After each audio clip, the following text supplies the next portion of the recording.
ஒரு அரசனுடைய மனைவியும் கூட அந்த விநாயகப் பெருமானுடைய திருவருளை பெற்று அளவில்லாத ஆனந்தத்தோடு சந்தோஷத்தோடு சகல சௌபாக்கியங்களையும் பெற்று சந்தோஷமாக வாழ்ந்தார்.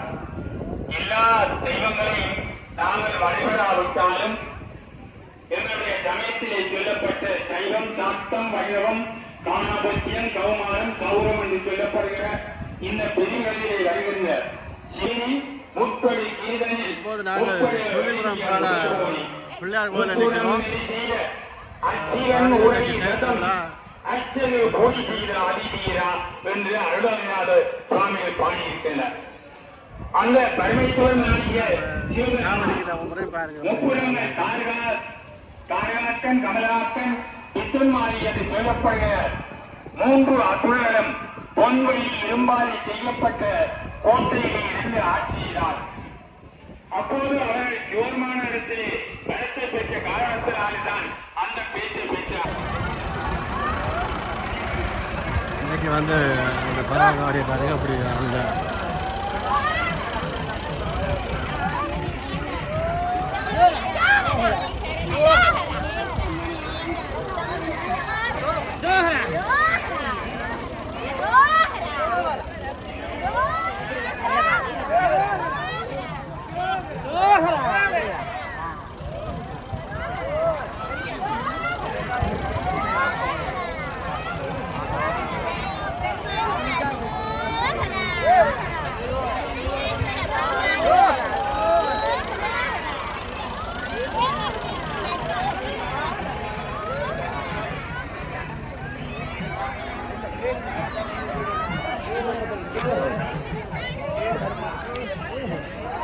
சுடாத வெயிலும் எங்களோட முடிய வந்து அப்படி போட்டு பாருங்க.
சந்தர்ப்பம் எனவே எல்லாம் வல்ல இறைவன் நமக்கு அந்த நல்ல பௌத்தரிய சந்தர்ப்பம் கூட நாங்கள் பயன்படுத்தாமல் இந்த உலகத்தை அனுபவிக்கின்ற என்னமா யாரு கவலை அவற்றை அனுபவித்துக் கொண்டிருக்கிறோம். நாங்கள் இந்த உலகத்தை அனுபவிக்கிற ஆழ்வர் சரியை கிரியை யோகம் ஞானம் என்று சொல்லப்படுகிற நான்கரை நெறிகளை பின்பற்றி அதற்குரிய புத்தியை பெற்றார். ஆனால் அந்த கல்வித்துறையுடைய பக்கத்திலே இருக்கிற பேசப்பட்ட துன்பமுத்தினர் கூட ஒரு சந்தர்ப்பத்தை ஒரு பெரிய தவறு செய்ய காரணத்தினாலே அவர் கண்பார்வையை இழந்தார். பாருங்கள், நாங்கள் செய்த அநீதிக்கு ஐஸ்கிரீம் குற்றத்துக்கு தண்டனை கட்டாயம் அனுபவித்தே தீரவன். இது நல்ல உதாரணம். சுந்தரமூர்த்தி கொடுத்த தண்டனை. எனவே நாம் பௌத்தரை பயன்படுத்தி இந்த தீவிரத்தை விலக்கி நல்லவற்றை செய்து நாம் நல்லவற்றை இந்த புறவில் இல்லாவிட்டாலும் அடுத்த பிறப்புகளிலே இருந்தாலும் நாம் வேறொரு பலத்தை அடையலாம் என்பதை சந்தேகமில்லை. கருணையினால் சுவாமியில் சொல்லுகிறார், எத்தனையோ பிறவி பெற்று இழைத்திடும் தீமை எல்லாம் இப்பிறவி ஒன்று பெற்று அத்தனையும் முடித்து விட்டேன். எனக்கு பிறவி வேண்டாம், விரைவாகும் பாடுகிறேன் என்று கேட்டார். அவர் சொன்னார், உடனே ஐயத்து கொடுக்கும்படி சொல்லுவோம். முத்தத்தை மத்திக்கிறதை அத்திக்கிற அத்திக்கிறவன் முத்துக்கோவிலுக்கு ஒருவரை ஐயத்து கொடுத்தார். உடனே பாடுகிறார். பாடலாயிரத்தில் பாடலை 16,000 திருப்பூர் பாடலை திருப்பூருக்கு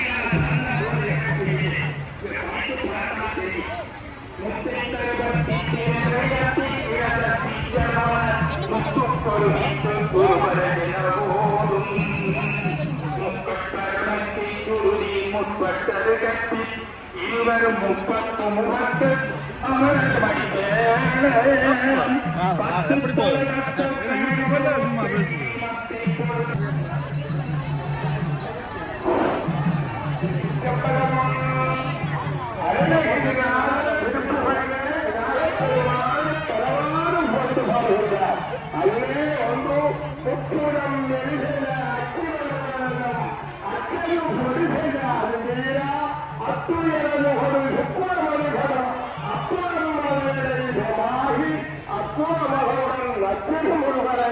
அக்கரம் அமர்வன் பெருமாளே நியாயப்பெருமான் அடியார்களே பூசைக்குரியவர் நியாயப்பெருமான்.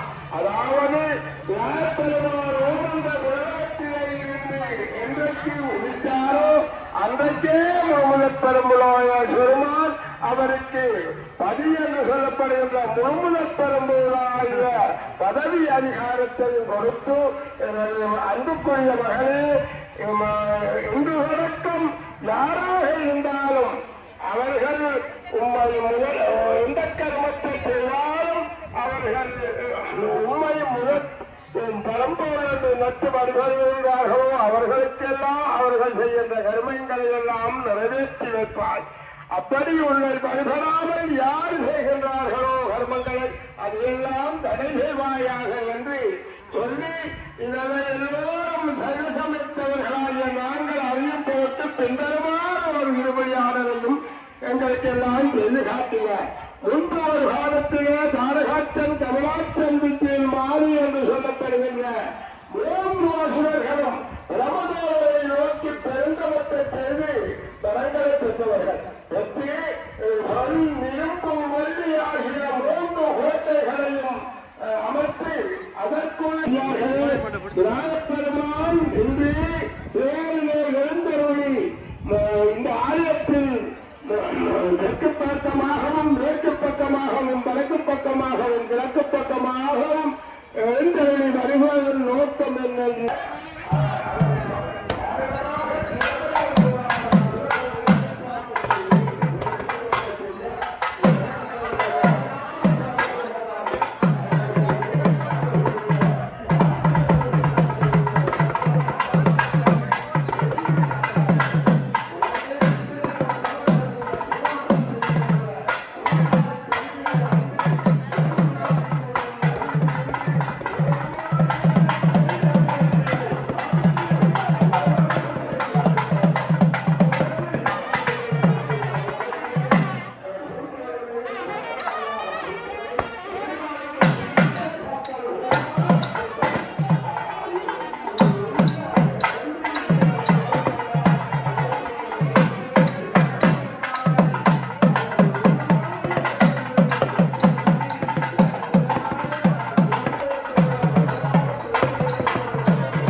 திருத்தூரிபுரம் போன்ற ஆலயங்கள் கூட அங்கே வழிபாடு நடத்தப்பட்டு ஆலயங்களும் சிறிது சேதமாக்கப்பட்டு அந்த நேரத்திலே என்னுடைய சைவ பெருமக்கள் அந்த சுவாமியை பாதுகாத்து பாதுகாப்பான இடத்திலே வைத்து அந்த பிரதிஷ்டை செய்து பூஜை செய்து வழிபாடு செய்தார். அப்போது கொக்கட்டிச்சோழ தாந்தோணீஸ்வரத்தை சென்று பிடிக்க முற்பட்ட பொழுது அங்கே பூஜையாற்றிய அந்த சிவாச்சாரியார் அதை மறந்து விட்டார். இன்றி இந்த ஆலயத்தில் பிடிக்க வந்தவர்கள் சொன்னார்கள் என்று சொன்ன பொழுது நீங்கள் 8 நாள் கழித்து வாருங்கள், இந்த சம்பவம் நடைபெறும் என்று சொல்லி அவர் சொன்னார். சொல்லி அந்த ஆலயத்துக்குள்ளே இருந்து எந்த விதமான நீராகாரம் கூட அருந்தாமல் இருந்து சிவனை உபாசனை பண்ணிக் கொண்டிருந்தார். அந்த நேரத்திலே அங்கே எல்லாம் வல்ல அந்த பரமகரன் ஆதியாகிய சிவபெருமான் அங்கே எங்களுடைய சமயத்தினுடைய பெருமையையும் அந்த பூர்ணவர்களுடைய அந்த அவருடைய நீங்கள் சொன்ன சம்பவம் இப்போது நடைபெறும் என்று சொல்லி அவர்கள் புல்லை பிடிங்கி வந்து அந்த கல்லாலை செய்யப்பட்டு இருக்கின்ற முன்னே கொடித்தம்பத்துக்கு முன்னே இருக்கிற நந்திக்கு கொடுத்தார். நந்திக்கு கொடுத்தவுடனே அந்த நந்தி எழுந்து வந்து அந்த புல்லை வாங்கி சாப்பிட்டு மீண்டும் சுற்றி வந்து அதே இடத்திலே அமர்ந்திருந்தார். அவர்கள் இடிக்காமல் விட்டு சென்றார். இதே போன்று எங்களுடைய இந்த ஆலயத்திலேயும் அதாவது அந்த ஒரு காட்சி ஒன்று பறந்து அவர்கள் கொத்திய பெரிய காகம் அண்டங்காக்கான்னு சொல்லப்படுகிற அந்த காகம் பறந்து கொத்திய அந்த நேரத்திலே அவர்கள் அந்த காட்சியை துரத்தியார்கள். காட்சி போகவில்லை. உடனே அவர்கள் தோற்றை எடுத்து அதற்கு இலக்கு வைத்தார்கள் சுடுவதற்காக. அந்த நேரத்திலே அவருடைய கண்பார்வை மறைந்தது. அதனாலே அந்த துவக்கை எடுத்து சுட முன்வந்த அந்த ஒல்லாந்தர் அந்த அதிகாரி உடனே தன்னோடு கூடி வந்த அந்த ஏனைய ஈஸ்வர விஜய பெருமானுக்கு 1008 சங்காவசரம் நடைபெற எம்பெருமான் நடுவர் வாதித்துள்ளார். ஆகவே அடியார்களாகி நீங்கள் ஆரிய சங்காவசர சபையிடம் நிதியுதவியை கொடுத்து அதற்காக பெட்டிதிட்ட பெற்றிருக்குமாறு கேட்டுக்கொள்கின்றனர் சங்காவசர சபையினர். மீண்டும் அறியத்தருகிறோம். எதிர்வரும் வெள்ளிக்கிழமை காலை 8 மணிக்கு எம்பெருமானுக்கு 1008 சங்காவசரம் நடைபெற எம்பெருமான் நிர்வாகித்துள்ளார்.